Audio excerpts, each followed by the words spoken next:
Hello food lovers, welcome to cooking world. ఈరోజు మన ఛానల్లో చూపించబోయే రెసిపీ ఏంటంటే ఎంతో ఆరోగ్యమైన అండ్ ఎంతో రుచికరమైన పప్పు మెంతికూర ఎలా చేసుకోవాలో చూద్దాం. ఫస్ట్ ఒక గిన్నె తీసుకుని అందులోకి ఒక గ్లాస్ నిండా కందిపప్పు వేసేయండి. కందిపప్పు వేసిన తర్వాత దాంట్లో వాటర్ వేసి కాసేపు క్లీన్ చేసేసిన తర్వాత మళ్ళీ అదే గిన్నెలోకి కొద్దిగా వాటర్ వేసి తర్వాత దాంట్లో కొద్దిగా పసుపు వేసి ఒక ప్లేట్తో క్లోజ్ చేసి పక్కన పెట్టి 5 నిమిషాల తర్వాత స్టవ్ వెలిగించి అదే దాకని స్టవ్ మీద పెట్టి లిడ్తో క్లోజ్ చేసి పప్పునైతే ఉడకనివ్వండి. తర్వాత 2 పచ్చిమిరపకాయలు కట్ చేసుకుని కనిపిస్తున్న విధంగా అయితే పప్పు ఉడికిన తర్వాత లిడ్ ఓపెన్ చేసి ఇందులోకి అయితే ఈ పచ్చిమిరపకాయ ముక్కలు అయితే వేసేసుకోండి. ఇందులోకి ఒక టేబుల్ స్పూన్ కారం తీసుకుని కనిపిస్తున్న విధంగా అయితే వేసేయండి. తర్వాత ఒక గరిటె తీసుకుని కారం అండి పచ్చిమిరపకాయలు ఈ పప్పు బాగా కలిసేంత వరకు బాగా కలుపుకోండి. తర్వాత ఇందులోకి తగినంత సాల్ట్ అయితే వేసి ఇప్పుడు లో టు మీడియం ఫ్లేమ్ లో సాల్ట్ వేసిన తర్వాత గరిటెతో ఈ పప్పు అంతా బాగా మిక్స్ చేసుకుని తర్వాత ఒక ప్లేట్ తో ఈ దాకనైతే క్లోజ్ చేసి పక్కన పెట్టండి. ఇప్పుడు ఈ పప్పులోకి మెంతికూరను అయితే నీట్ గా క్లీన్ చేసుకోవాలన్నమాట. కనిపిస్తున్న విధంగా మెంతికూర అయితే నీట్ గా మనం వాష్ చేసేసుకుని తర్వాత వాటర్ లో నానబెట్టుకుని కనిపిస్తున్న విధంగా అయితే పిండుకుని పక్కకైతే తీసుకోవాలన్నమాట. ఇప్పుడు ముందుగా మనం పప్పుని ఉడకబెట్టాం కదా, సో అదైతే బాగా ఉడుకుతుంది అనమాట. ప్లేట్ తీసి ఓపెన్ చేసి మళ్ళీ గరిటెతో అయితే అడుగంటకుండా పప్పుని అయితే బాగా మిక్స్ చేసుకోండి.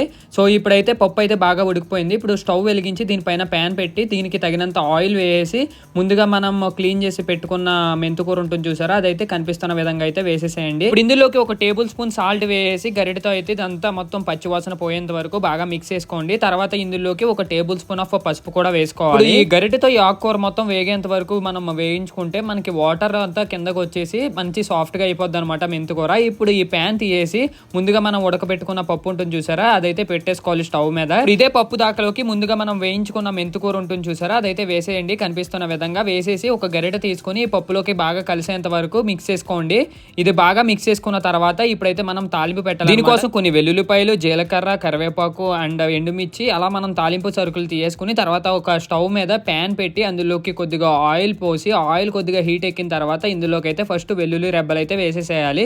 వెల్లుల్లి రెబ్బలు వేసేసిన తర్వాత ఇంకా మిగతా తాలింపు సరుకులు ఉంటాయి చూసారా, కరివేపాకు అండ్ నెక్స్ట్ జీలకర్ర, ఆవాలు ఇవన్నీ వేసేసి కాసేపు అయితే వీటిని పచ్చివాసన పోయేంత వరకు బాగా వేయించేసుకోవాలి. ఇవి బాగా వేగిన తర్వాత ముందుగా మనం చేసి పెట్టుకున్న పప్పు మెంతికూర ఉంటుంది చూసారా, అదైతే ఇందులోకి కనిపిస్తున్న విధంగా అయితే వేసేసి ఒక గరిటెతో ఇదంతా మొత్తం తాలింపుకి కలిసేంత వరకు బాగా మిక్స్ చేసుకోవాలి. మొత్తం ఈ పప్పు మెంతికూర ఇందులోకి వేసేసి తాలింపులో బాగా మిక్స్ చేసుకున్న తర్వాత మన వేడి వేడి పప్పు మెంతికూర అయితే రెడీ అయిపోద్ది. That's it for today guys. Video మీకు నచ్చినట్టయితే ఖచ్చితంగా లైక్ చేసి షేర్ చేసి సబ్స్క్రైబ్ చేయండి. ఇంకా నెక్స్ట్ వీడియోలో మళ్ళీ కలుద్దాం. బాయ్.